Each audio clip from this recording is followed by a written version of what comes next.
Ralph Waldo Emerson's Essays on Self-Reliance. Written by Ralph Waldo Emerson. Nete quasi veris extra. Man is his own star and the soul that can render an honest and a perfect man. Commands all light, all influence, all fate.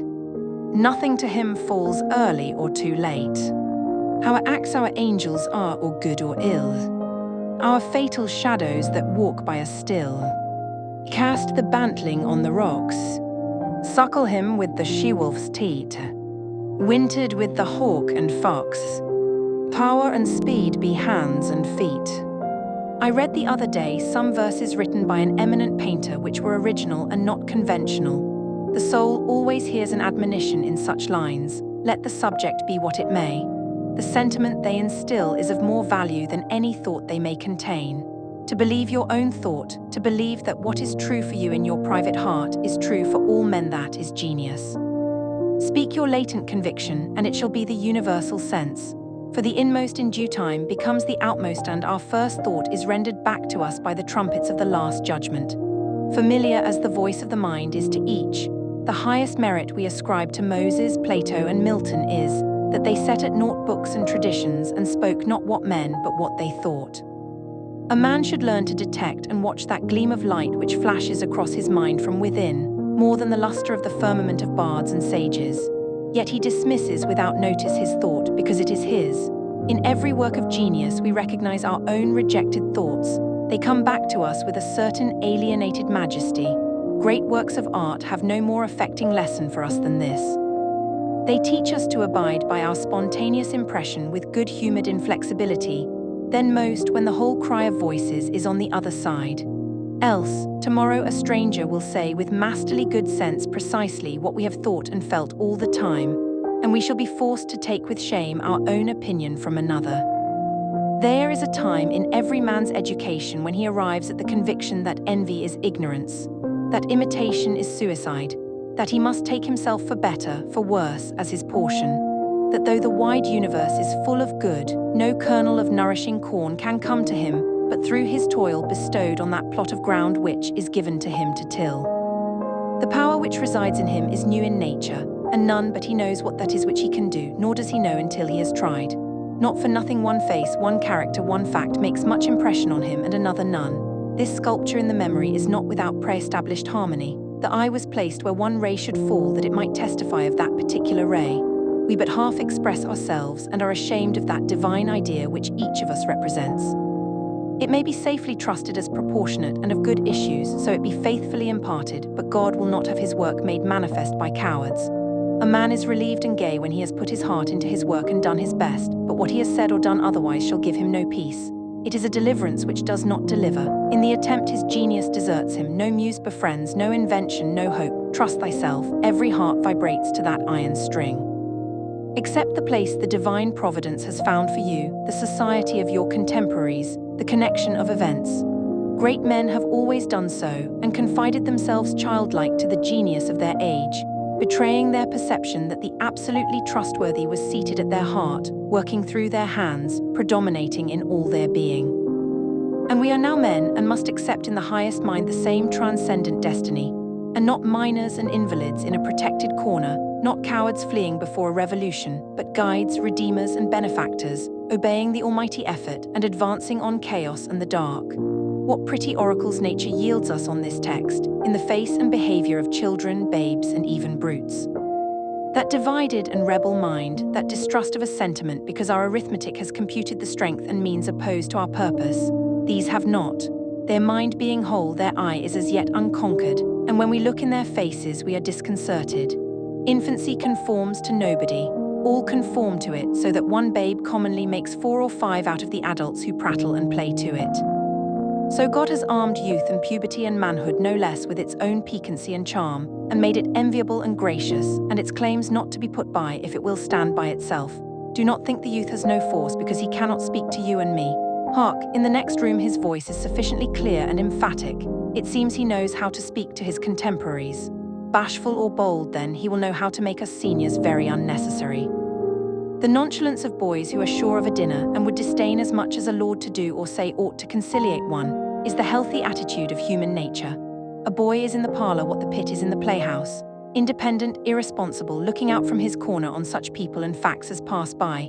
He tries and sentences them on their merits, in the swift, summary way of boys, as good, bad, interesting, silly, eloquent, troublesome. He cumbers himself never about consequences, about interests. He gives an independent, genuine verdict. You must court him, he does not court you. But the man is, as it were, clapped into jail by his consciousness.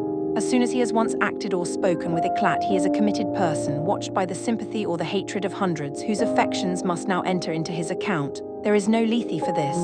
Ah, that he could pass again into his neutrality. Who can thus avoid all pledges, and having observed, observe again from the same unaffected, unbiased, unbribable, unaffrighted innocence, must always be formidable. He would utter opinions on all passing affairs, which being seen to be not private but necessary, would sink like darts into the ear of men and put them in fear. These are the voices which we hear in solitude, but they grow faint and inaudible as we enter into the world. Society everywhere is in conspiracy against the manhood of every one of its members. Society is a joint stock company in which the members agree, for the better securing of his bread to each shareholder, to surrender the liberty and culture of the eater. The virtue in most request is conformity. Self-reliance is its aversion. It loves not realities and creators, but names and customs. Whoso would be a man must be a nonconformist. He who would gather immortal palms must not be hindered by the name of goodness, but must explore if it be goodness. Nothing is at last sacred but the integrity of your own mind. Absolve you to yourself, and you shall have the suffrage of the world. I remember an answer which when quite young I was prompted to make to a valued adviser, who was wont to importune me with the dear old doctrines of the Church. On my saying, "What have I to do with the sacredness of traditions if I live wholly from within?" my friend suggested, "But these impulses may be from below, not from above."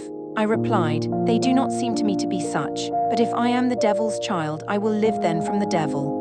No law can be sacred to me but that of my nature. Good and bad are but names very readily transferable to that or this. The only right is what is after my constitution, the only wrong what is against it. A man is to carry himself in the presence of all opposition, as if everything were titular and ephemeral but he. I am ashamed to think how easily we capitulate to badges and names, to large societies and dead institutions. Every decent and well-spoken individual affects and sways me more than is right. I ought to go upright and vital and speak the rude truth in all ways. If malice and vanity wear the coat of philanthropy, shall that pass?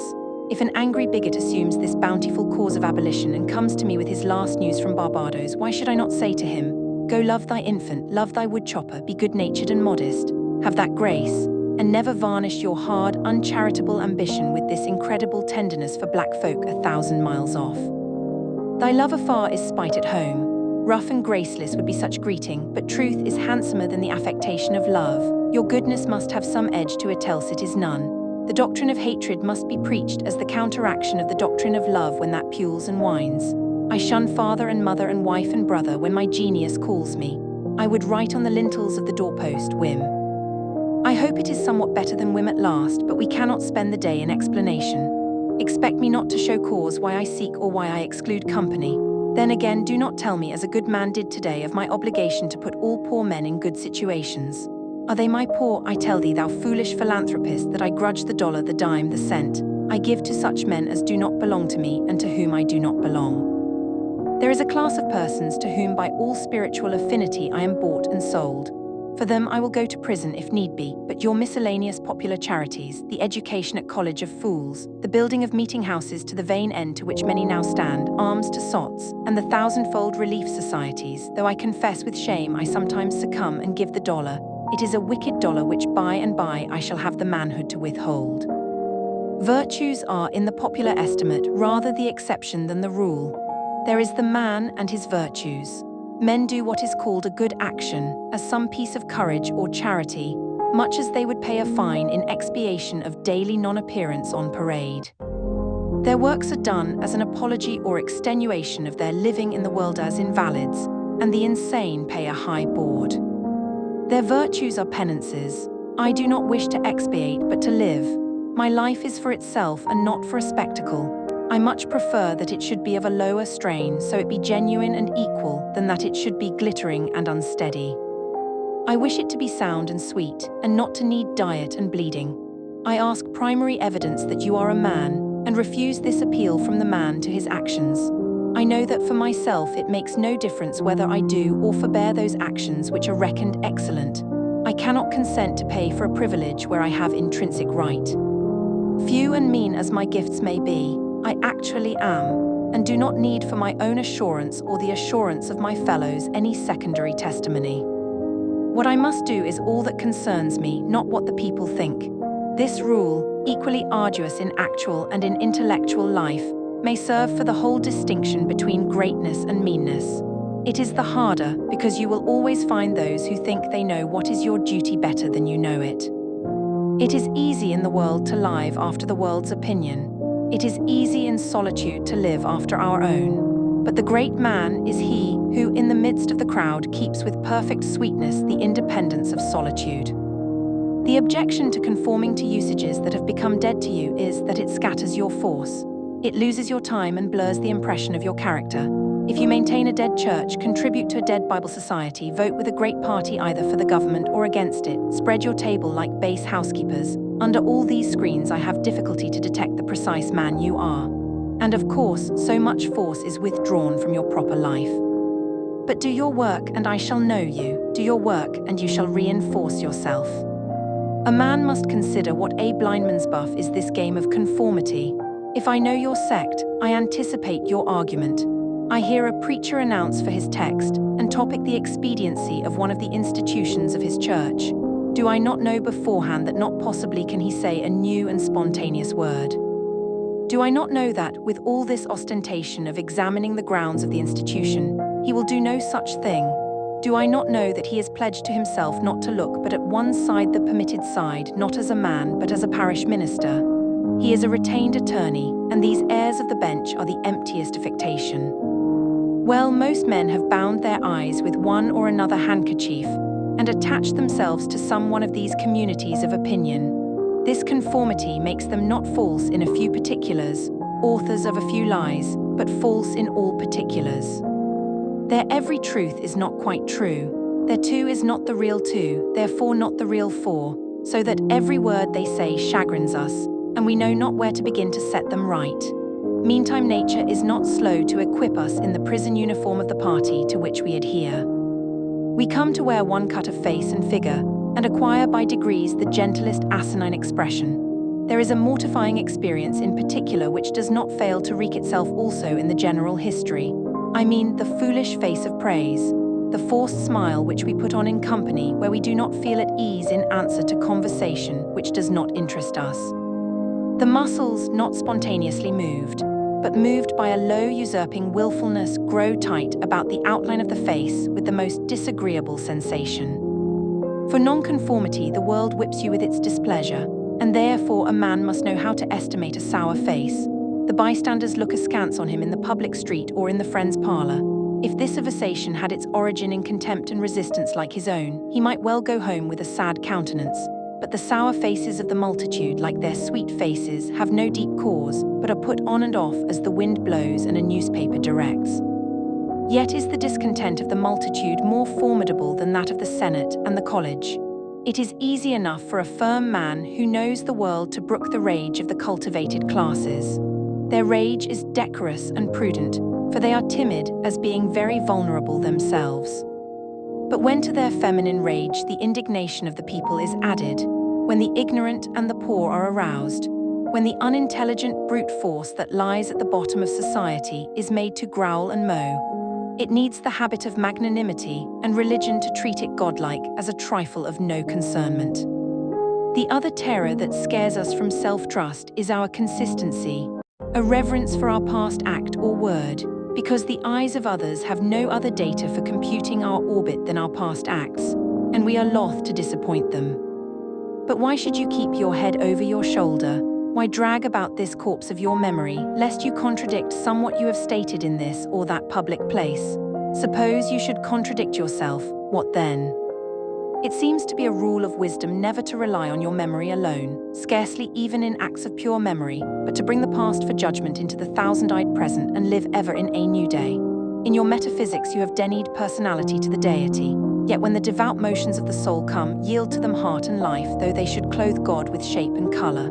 Leave your theory as Joseph his coat in the hand of the harlot and flee. A foolish consistency is the hobgoblin of little minds, adored by little statesmen and philosophers and divines. With consistency, a great soul has simply nothing to do. He may as well concern himself with the shadow on the wall. Speak what you think now in hard words, and tomorrow speak what tomorrow thinks in hard words again, though it contradict everything you said today. Ah, so you shall be sure to be misunderstood. Is it so bad, then, to be misunderstood? Pythagoras was misunderstood, and Socrates, and Jesus, and Luther, and Copernicus, and Galileo, and Newton, and every pure and wise spirit that ever took flesh. To be great is to be misunderstood. I suppose no man can violate his nature. All the sallies of his will are rounded in by the law of his being, as the inequalities of Andes and Himmel are insignificant in the curve of the sphere. Nor does it matter how you gauge and try him. A character is like an acrostic or Alexandrian stanza. Read it forward, backward, or across, it still spells the same thing. In this pleasing, contrite wood life which God allows me, let me record day by day my honest thought without prospect or retrospect. And I cannot doubt it will be found symmetrical, though I mean it not and see it not. My book should smell of pines and resound with the hum of insects. The swallow over my window should interweave that thread or straw he carries in his bill into my web also. We pass for what we are. Character teaches above our wills. Men imagine that they communicate their virtue or vice only by overt actions, and do not see that virtue or vice emit a breath every moment. There will be an agreement in whatever variety of actions, so they be each honest and natural in their hour. For of one will the actions will be harmonious, however unlike they seem. These varieties are lost sight of at a little distance, at a little height of thought. One tendency unites them all. The voyage of the best ship is a zigzag line of 100 tacks. See the line from a sufficient distance, and it straightens itself to the average tendency. Your genuine action will explain itself and will explain your other genuine actions. Your conformity explains nothing. Act singly, and what you have already done singly will justify you now. Greatness appeals to the future.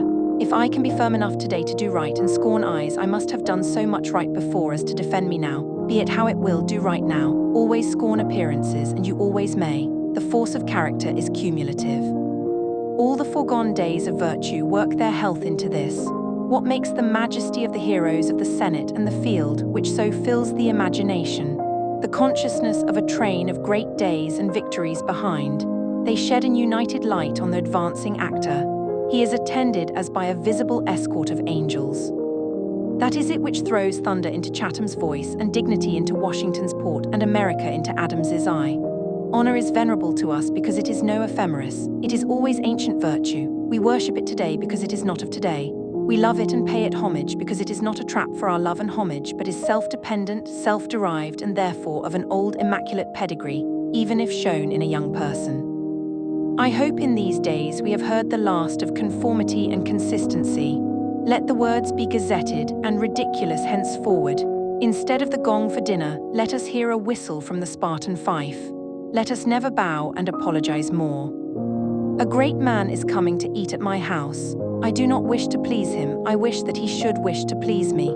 I will stand here for humanity, and though I would make it kind, I would make it true. Let us affront and reprimand the smooth mediocrity and squalid contentment of the times, and hurl in the face of custom and trade and office the fact which is the upshot of all history, that there is a great responsible thinker and actor working wherever a man works, that a true man belongs to no other time or place but is the center of things.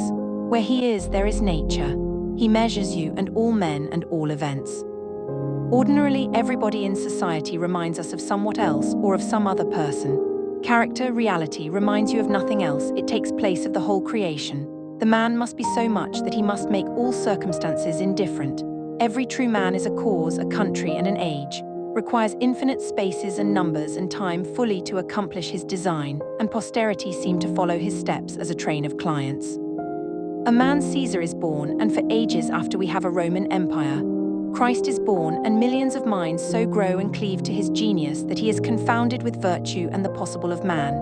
An institution is the lengthened shadow of one man, as monarchism of the hermit Antony, the Reformation of Luther, Quakerism of Fox, Methodism of Wesley, abolition of Clarkson. Scipio Milton called the height of Rome, and all history resolves itself very easily into the biography of a few stout and earnest persons. Let a man then know his worth and keep things under his feet. Let him not peep or steal or skulk up and down with the air of a charity boy, a bastard, or an interloper in the world which exists for him. But the man in the street, finding no worth in himself which corresponds to the force which built a tower or sculptured a marble god, feels poor when he looks on these. To him a palace, a statue, a costly book have an alien and forbidding air, much like a gay equipage, and seem to say like that, "Who are you, sir?" Yet they all are his, suitors for his notice, petitioners to his faculties that they will come out and take possession. The picture waits for my verdict. It is not to command me, but I am to settle its claims to praise. That popular fable of the sot who was picked up dead drunk in the street, carried to the Duke's house, washed and dressed and laid in the Duke's bed, and on his waking treated with all obsequious ceremony like the Duke, and assured that he had been insane, owes its popularity to the fact that it symbolizes so well the state of man, who is in the world a sort of sot, but now and then wakes up, exercises his reason, and finds himself a true prince.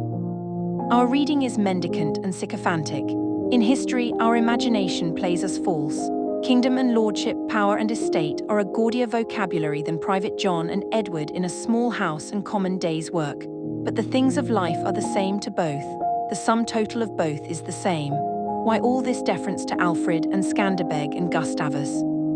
Suppose they were virtuous, did they wear out virtue?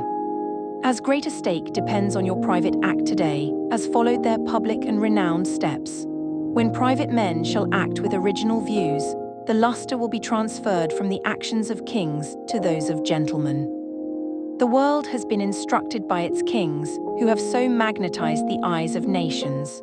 It has been taught by this colossal symbol the mutual reverence that is due from man to man. The joyful loyalty with which men have everywhere suffered the king, the noble, or the great proprietor to walk among them by a law of his own, make his own scale of men and things, and reverse theirs, pay for benefits not with money but with honor, and represent the law in his person, was the hieroglyphic by which they obscurely signified their consciousness of their own right and comeliness, the right of every man. The magnetism which all original action exerts is explained when we inquire the reason of self-trust. Who is the trustee? What is the aboriginal self on which a universal reliance may be grounded? What is the nature and power of that science-baffling star without parallax, without calculable elements, which shoots a ray of beauty even into trivial and impure actions, if the least mark of independence appear? The inquiry leads us to that source, at once the essence of genius, of virtue, and of life, which we call spontaneity or instinct. We denote this primary wisdom as intuition, whilst all later teachings are tuitions. In that deep force, the last fact behind which analysis cannot go, all things find their common origin. For the sense of being which in calm hours rises, we know not how in the soul is not diverse from things, from space, from light, from time, from man, but one with them, and proceeds obviously from the same source whence their life and being also proceed. We first share the life by which things exist, and afterwards see them as appearances in nature, and forget that we have shared their cause. Here is the fountain of action and of thought. Here are the lungs of that inspiration which giveth man wisdom, and which cannot be denied without impiety and atheism. We lie in the lap of immense intelligence, which makes us receivers of its truth and organs of its activity. When we discern justice, when we discern truth, we do nothing of ourselves, but allow a passage to its beams. If we ask whence this comes, if we seek to pry into the soul that causes, all philosophy is at fault. Its presence or its absence is all we can affirm. Every man discriminates between the voluntary acts of his mind and his involuntary perceptions, and knows that to his involuntary perceptions a perfect faith is due. He may err in the expression of them, but he knows that these things are so, like day and night, not to be disputed. My willful actions and acquisitions are but roving. The idlest reverie, the faintest native emotion, command my curiosity and respect. Thoughtless people contradict as readily the statement of perceptions as of opinions, or rather much more readily, for they do not distinguish between perception and notion. They fancy that I choose to see this or that thing, but perception is not whimsical, it is fatal. If I see a trait, my children will see it after me, and in course of time, all mankind, although it may chance that no one has seen it before me. For my perception of it is as much a fact as the sun. The relations of the soul to the divine spirit are so pure that it is profane to seek to interpose helps. It must be that when God speaketh, he should communicate not one thing but all things, should fill the world with his voice, should scatter forth light, nature, time, souls from the center of the present thought, and new date and new create the whole. Whenever a mind is simple and receives a divine wisdom, old things pass away means teachers, texts, temples fall. It lives now and absorbs past and future into the present hour. All things are made sacred by relation to it one as much as another. All things are dissolved to their center by their cause, and in the universal miracle, petty and particular miracles disappear. If therefore a man claims to know and speak of God and carries you backward to the phraseology of some old molded nation in another country, in another world, believe him not. Is the acorn better than the oak which is its fullness and completion? Is the parent better than the child into whom he has cast his ripened being? Whence then this worship of the past? The centuries are conspirators against the sanity and authority of the soul. Time and space are but physiological colors which the eye makes, but the soul is light. Where it is day, where it was is night. And history is an impertinence and an injury if it be anything more than a cheerful apologue or parable of my being and becoming. Man is timid and apologetic, he is no longer upright, he dares not say I think, I am, but quotes some saint or sage. He is ashamed before the blade of grass or the blowing rose. These roses under my window make no reference to former roses or to better ones. They are for what they are, they exist with God today. There is no time to them. There is simply the rose. It is perfect in every moment of its existence. Before a leaf bud has burst, its whole life acts. In the full-blown flower there is no more, in the leafless root there is no less. Its nature is satisfied, and it satisfies nature in all moments alike. But man postpones or remembers. He does not live in the present, but with a reverted eye laments the past, or, heedless of the riches that surround him, stands on tiptoe to foresee the future. He cannot be happy and strong until he too lives with nature in the present above time. This should be plain enough, yet see what strong intellects dare not yet hear God himself, unless he speak the phraseology of I know not what David, or Jeremiah, or Paul. We shall not always set so great a price on a few texts, on a few lives. We are like children who repeat by rote the sentences of grandames and tutors, and as they grow older of the men and talents and characters they chance to see, painfully recollecting the exact words they spoke. Afterwards, when they come into the point of view which those had who uttered those saying, they understand them and are willing to let the words go, for at any time they can use words as good when occasion comes. If we live truly, we shall see truly. It is as easy for the strong man to be strong as it is for the weak to be weak. When we have new perception, we shall gladly disburden the memory of its hoarded treasures as old rubbish. When a man lives with God, his voice shall be as sweet as the murmur of the brook and the rustle of the corn. And now at last the highest truth on this subject remains unsaid, probably cannot be said, for all that we say is the far-off remembering of the intuition. That thought, by what I can now nearest approach to say it, is this. When good is near you, when you have life in yourself, it is not by any known or accustomed way. You shall not discern the footprints of any other. You shall not see the face of man. You shall not hear any name. The way, the thought, the good shall be wholly strange and new. It shall exclude example and experience. You take the way from man, not to man. All persons that ever existed are its forgotten ministers. Fear and hope are alike beneath it. There is somewhat low even in hope. In the hour of vision, there is nothing that can be called gratitude nor properly joy. The soul raised over passion beholds identity and eternal causation, perceives the self-existence of truth and right, and calms itself with knowing that all things go well. Vast spaces of nature, the Atlantic Ocean, the South Sea, long intervals of time, years, centuries are of no account.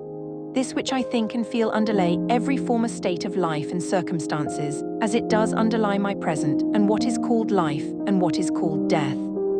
Life only avails not the having lived. Power ceases in the instant of repose. It resides in the moment of transition from a past to a new state, in the shooting of the gulf, in the darting to an aim. This one fact the world hates, that the soul becomes, for that forever degrades the past, turns all riches to poverty, all reputation to shame, confounds the saint with the rogue, shoves Jesus and Judas equally aside. Why then do we prate of self-reliance?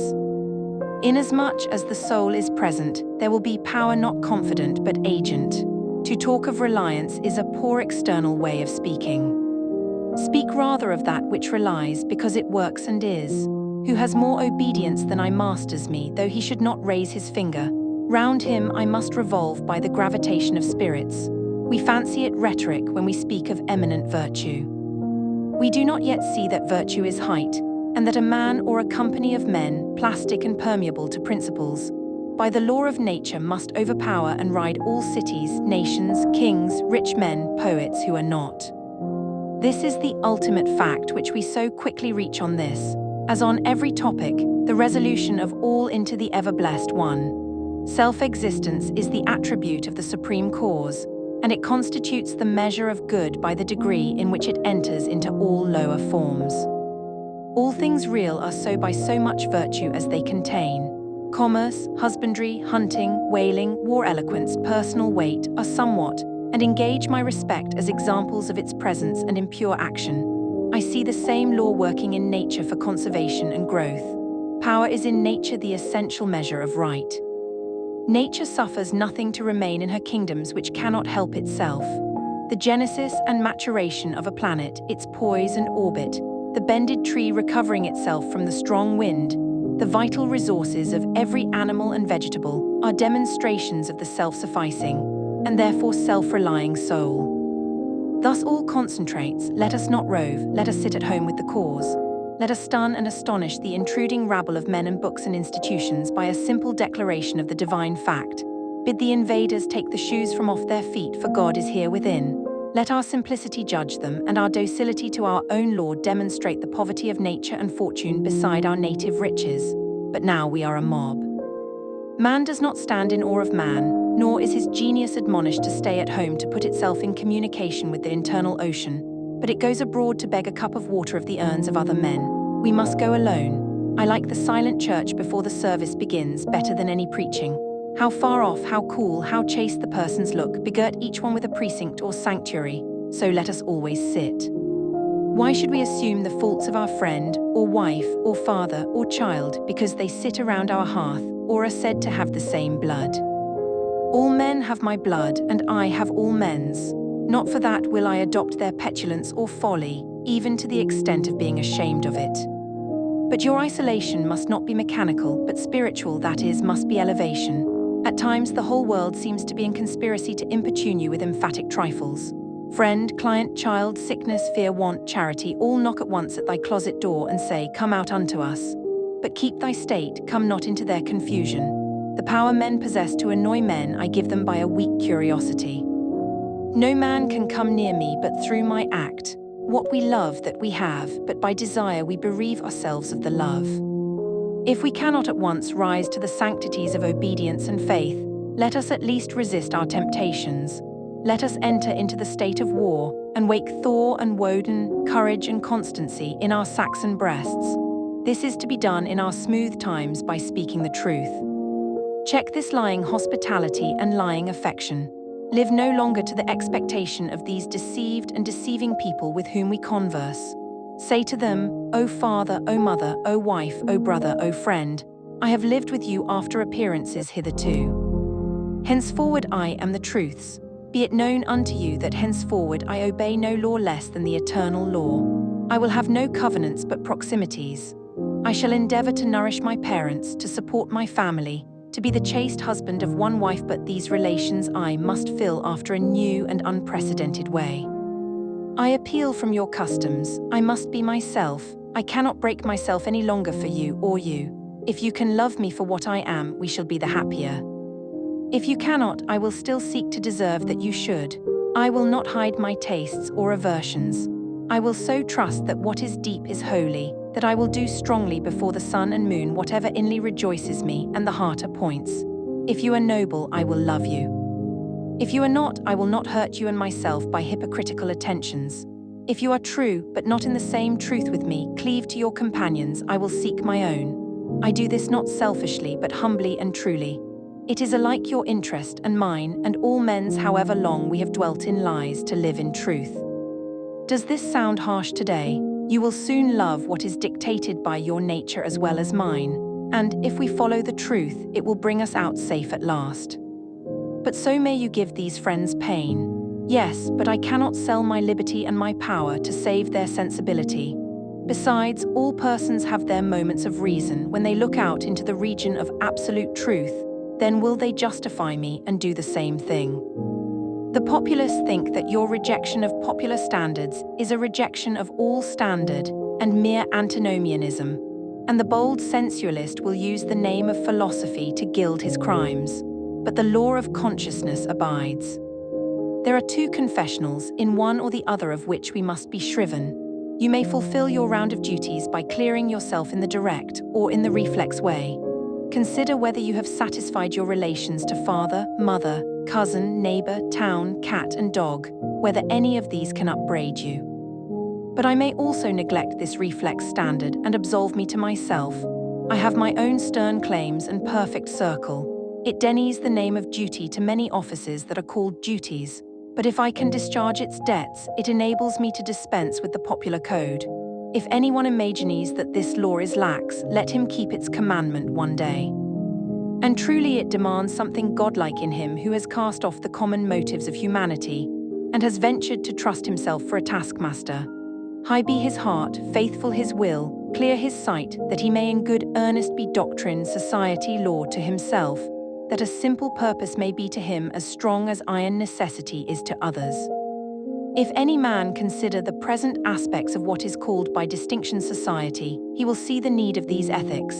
The sinew and heart of man seem to be drawn out, and we are become timorous, desponding whimperers. We are afraid of truth, afraid of fortune, afraid of death, and afraid of each other. Our age yields no great and perfect persons. We want men and women who shall renovate life and our social state, but we see that most natures are insolvent, cannot satisfy their own wants, have an ambition out of all proportion to their practical force, and do lean and beg day and night continually. Our housekeeping is mendicant, our arts, our occupations, our marriages, our religion we have not chosen, but society has chosen for us. We are parlor soldiers. We shun the rugged battle of fate where strength is born. If our young men miscarry in their first enterprises, they lose all heart. If the young merchant fails, men say he is ruined. If the finest genius studies at one of our colleges and is not installed in an office within 1 year afterwards in the cities or suburbs of Boston or New York, it seems to his friends and to himself that he is right in being disheartened and in complaining the rest of his life. A sturdy lad from New Hampshire or Vermont, who in turn tries all the professions, who teams it, farms it, peddles, keeps a school, preaches, edits a newspaper, goes to Congress, buys a township, and so forth in successive years, and always like a cat falls on his feet, is worth 100 of these city dolls. He walks abreast with his days and feels no shame in not studying a profession, for he does not postpone his life but lives already. He has not one chance but 100 chances. Let a Stoic open the resources of man, and tell men they are not leaning willows but can and must detach themselves, that with the exercise of self-trust new powers shall appear. That a man is the Word made flesh, born to shed healing to the nations, that he should be ashamed of our compassion, and that the moment he acts from himself, tossing the laws, the books, idolatries and customs out of the window, we pity him no more, but thank and revere him, and that teacher shall restore the life of man to splendor, and make his name dear to all history. It is easy to see that a greater self-reliance must work a revolution in all the offices and relations of men, in their religion, in their education, in their pursuits, their modes of living, their association, in their property, in their speculative views. 1. In what prayers do men allow themselves? That which they call a holy office is not so much as brave and manly. Prayer looks abroad and asks for some foreign addition to come through some foreign virtue, and loses itself in endless mazes of natural and supernatural and mediatorial and miraculous. Prayer that craves a particular commodity, anything less than all good is vicious.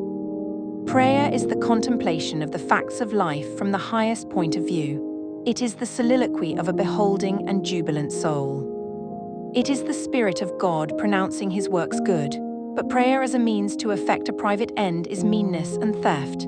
It supposes dualism and not unity in nature and consciousness. As soon as the man is at one with God, he will not beg. He will then see prayer in all action.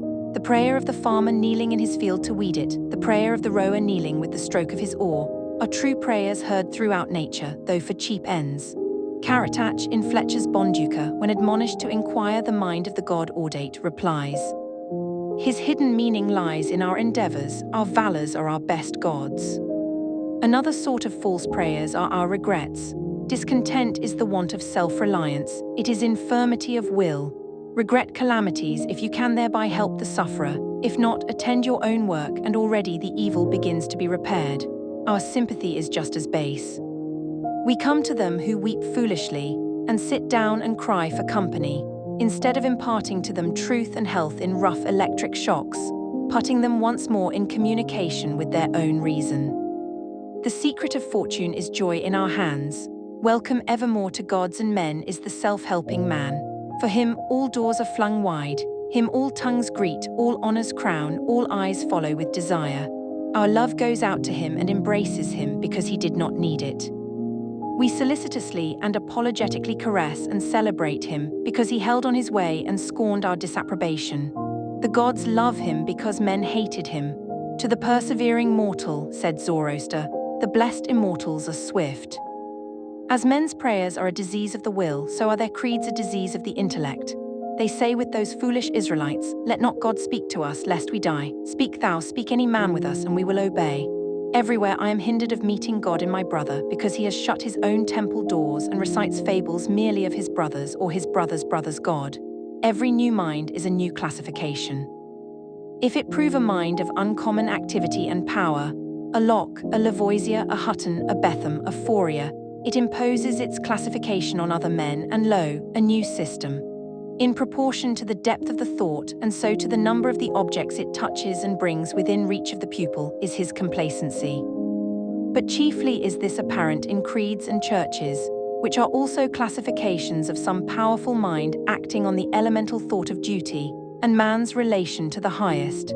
Such is Calvinism, Quakerism, Swedenborgism. The pupil takes the same delight in subordinating everything to the new terminology, as a girl who has just learned botany in seeing a new earth and new seasons thereby. It will happen for a time that the pupil will find his intellectual power has grown by the study of his master's mind. But in all unbalanced minds, the classification is idolized, passes for the end, and not for a speedily exhaustible means, so that the walls of the system blend to their eye in the remote horizon with the walls of the universe. The luminaries of heaven seem to them hung on the arch their master built. They cannot imagine how you aliens have any right to see how you can see. It must be somehow that you stole the light from us. They do not yet perceive that light, unsystematic, indomitable, will break into any cabin, even into theirs. Let them chirp a while and call it their own. If they are honest and do well, presently their neat new pinfold will be too straight and low, will crack, will lane, will rot and vanish, and the immortal light, all young and joyful, million-orbed, million-colored, will beam over the universe as on the first morning. 2. It is for want of self-culture that the superstition of traveling, whose idols are Italy, England, Egypt, retains its fascination for all educated Americans. They who made England, Italy, or Greece venerable in the imagination did so by sticking fast where they were, like an axis of the earth. In manly hours we feel that duty is our place.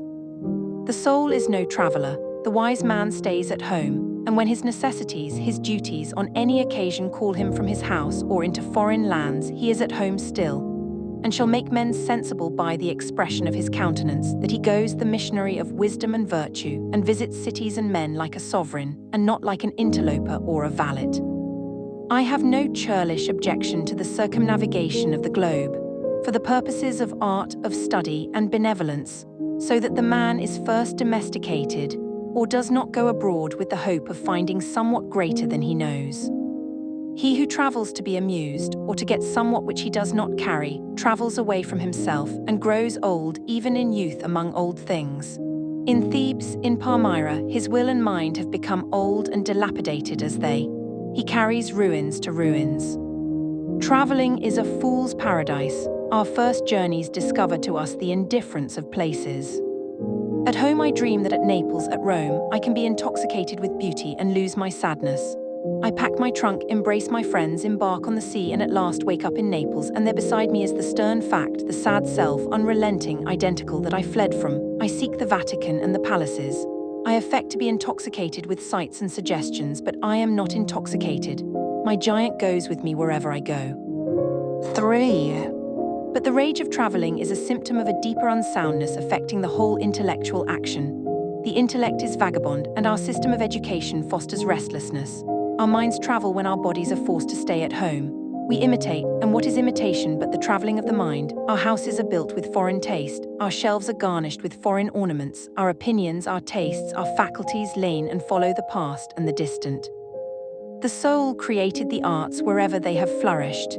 It was in his own mind that the artist sought his model. It was an application of his own thought to the thing to be done and the conditions to be observed. And why need we copy the Doric or the Gothic model?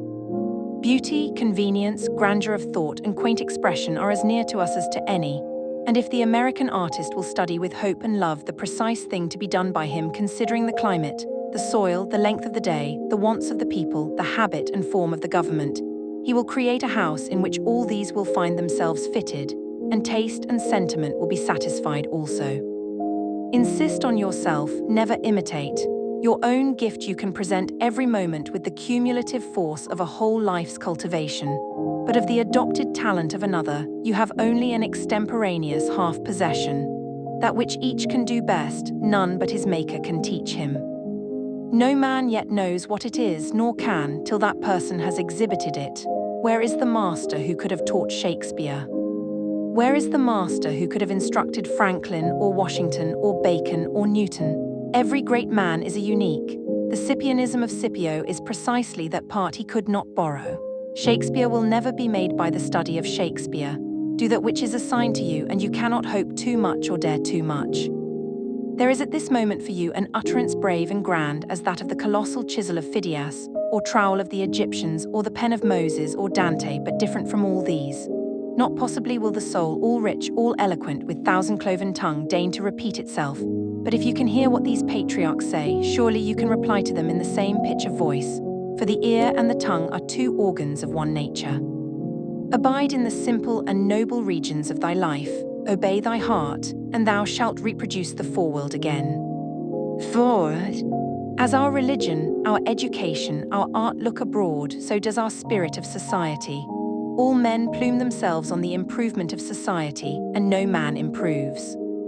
Society never advances. It recedes as fast on one side as it gains on the other.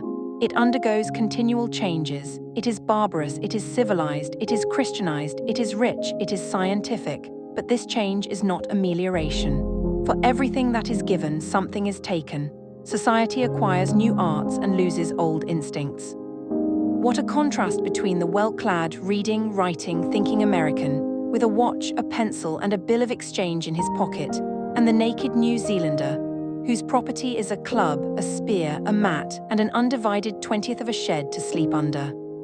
But compare the health of the two men, and you shall see that the white man has lost his aboriginal strength. If the traveler tell us truly, strike the savage with a broad axe, and in a day or two the flesh shall unite and heal as if you struck the blow into soft pitch, and the same blow shall send the white to his grave.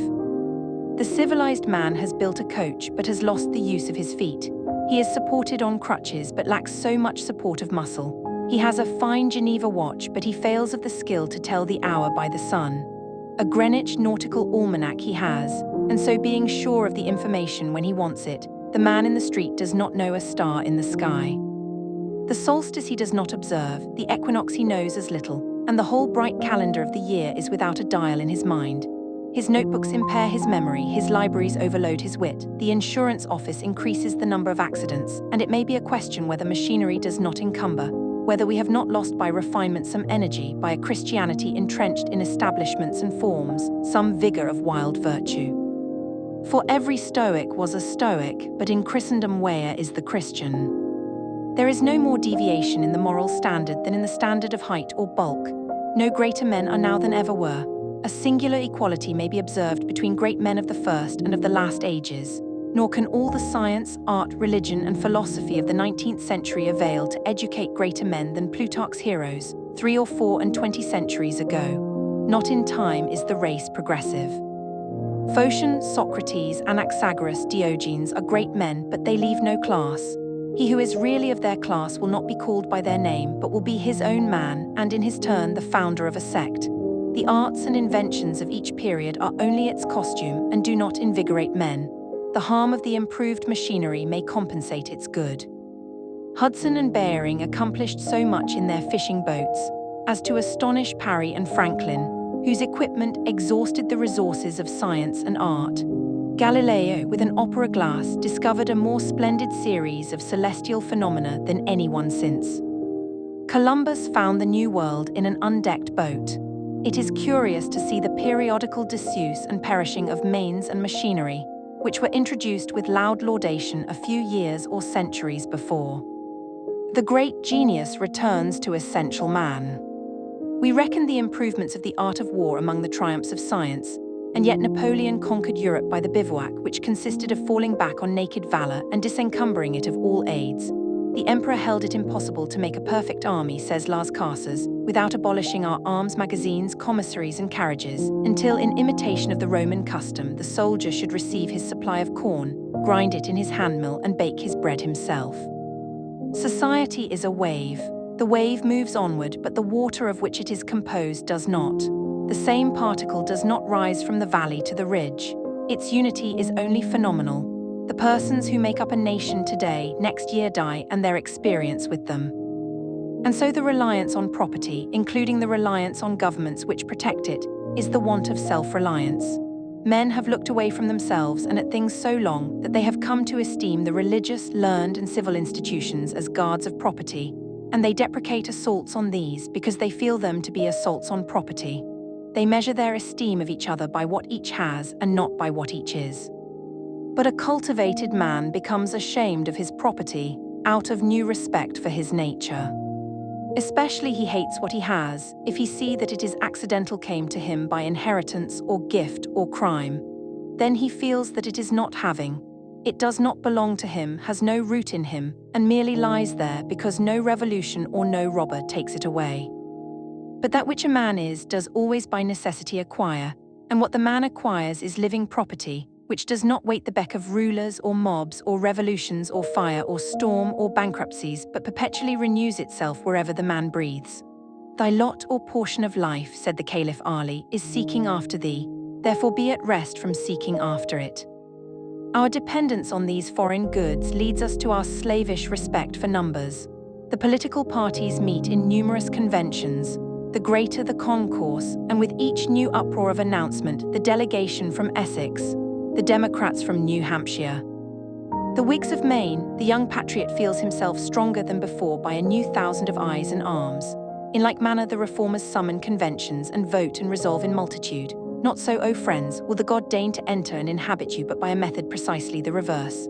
It is only as a man puts off all foreign support and stands alone that I see him to be strong and to prevail. He is weaker by every recruit to his banner. Is not a man better than a town? Ask nothing of men, and in the endless mutation, thou only firm column must presently appear the upholder of all that surrounds thee. He who knows that power is inborn, that he is weak because he has looked for good out of him and elsewhere, and so perceiving, throws himself unhesitatingly on his thought, instantly rights himself, stands in the erect position, commands his limbs, works miracles, just as a man who stands on his feet is stronger than a man who stands on his head. So use all that is called fortune. Most men gamble with her and gain all and lose all as her wheel rolls. But do thou leave as unlawful these winnings and deal with cause and effect, the chancellors of God. In the will work and acquire, and thou hast chained the wheel of chance, and shalt sit hereafter out of fear from her rotations. A political victory, a rise of rents, the recovery of your sick, or the return of your absent friend, or some other favorable event, raises your spirits, and you think good days are preparing for you. Do not believe it. Nothing can bring you peace but yourself. Nothing can bring you peace but the triumph of principles. Review. First, about Ralph Waldo Emerson's life. Ralph Waldo Emerson was born on May 25, 1803 in Boston, Massachusetts, and was a prominent American philosopher, poet, and essayist. He is considered one of the leading figures of Transcendentalism in the United States. Emerson came from a family of ministers, and his early life was steeped in religious tradition. After graduating from Harvard University, he became a minister but eventually left the pulpit due to his growing skepticism of traditional religious practices, choosing instead to pursue his own philosophical path. In 1832, Emerson traveled to Europe, where he met and exchanged ideas with several influential thinkers, which helped shape his philosophical views. He became a leading figure in the Transcendentalist movement, which emphasized the importance of intuition and the inner truth of the individual, while also offering a critical perspective on social norms and traditions. Emerson's famous speech, The American Scholar, advocated for the intellectual independence of American scholars and emphasized the unique character of American literature. His notable works include Nature, Essays, First Series, and Essays, Second Series. Among these, Self-Reliance is one of his most renowned essays, focusing on the themes of individual self-reliance and originality. Second, Summary of Essays on Self-Reliance and its Message. Essays on Self-Reliance is Emerson's second collection of essays, published in 1841. The book consists of 12 essays, with Self-Reliance being the most famous. The book emphasizes the importance of trusting one's inner truth and intuition, while also presenting a critical view of societal norms and traditions. Kai's summary. Self-trust. Emerson argues that individuals should trust their inner truth and intuition. He emphasizes that self-trust is the foundation of all genuine achievement, encapsulated in his phrase, "Trust thyself." Independence and originality. Emerson encourages individuals to be independent of societal norms and traditions, and to embrace their originality. He warns against the dangers of imitation with the statement, "Imitation is suicide." Harmony with nature. Emerson believes that by harmonizing with nature, individuals can discover their true nature. He suggests finding inspiration and truth within the natural world. A critique of society. Emerson offers a critical view of societal norms and traditions, emphasizing the importance of individual freedom and independence. He criticizes the oppressive nature of society with the statement, "Society everywhere is in conspiracy against the manhood of every one of its members." Third, review. Emerson's Essays on Self-Reliance is a thought-provoking and inspiring book. His writing goes beyond theoretical philosophy, providing practical guidance that directly impacts the reader's life. Emerson's arguments remain relevant in modern society, and his message of self-reliance and independence resonates with many people today. The essay Self-Reliance particularly stands out, emphasizing the importance of trusting one's inner truth and intuition, while also critiquing societal norms and traditions. Emerson urges readers to trust themselves and embrace their originality. His writing demands self-trust and independence from the reader, values that are increasingly fading in contemporary society. Emerson's prose can sometimes be challenging and abstract, but the message it conveys is profound and powerful. His philosophical ideas have a direct impact on the reader's life, offering new perspectives and inspiration. Essays on Self-Reliance is a book that calls for self-trust and independence, delivering a message that is still significant in today's world. This book is especially beneficial for those who are struggling with their identity and values. Emerson's writing demands self-trust and independence, values that are often overlooked in modern society. His message continues to resonate with many, and his philosophy of individual freedom and independence remains relevant and impactful.